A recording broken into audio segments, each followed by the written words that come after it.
Pemirsa, Badan Meteorologi, Klimatologi, dan Geofisika Wilayah 3 Denpasar memperkirakan intensitas hujan yang disertai kilat akan sering terjadi di wilayah Bali saat peralihan musim. Selain kilat, masyarakat di daerah pesisir juga diminta mewaspadai gelombang tinggi di perairan selatan Pulau Bali.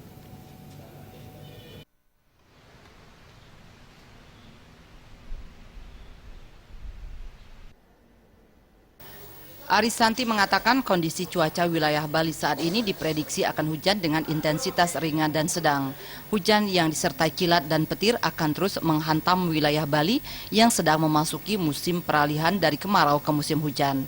Hampir seluruh wilayah Bali akan mengalami cuaca yang sama. Intensitas maksimum hujan diperkirakan terjadi pada siang hari, namun tidak menutup kemungkinan hujan juga akan terjadi pada malam hari. Hari ini bagaimana, Pak? Untuk hari ini masih diprediksi hujan dengan intensitas ringan hingga sedang juga.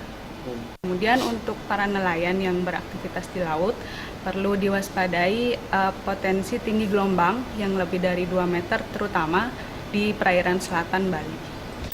Badan Meteorologi, Klimatologi, dan Geofisika Wilayah 3 Denpasar juga menghimbau kepada masyarakat, terutama yang beraktivitas di sekitar pantai seperti nelayan, untuk mewaspadai potensi gelombang tinggi yang diperkirakan lebih dari 2 meter. Gelombang tinggi ini berpotensi terjadi di perairan selatan Pulau Bali. Genia dan Trimaje, Bali TV.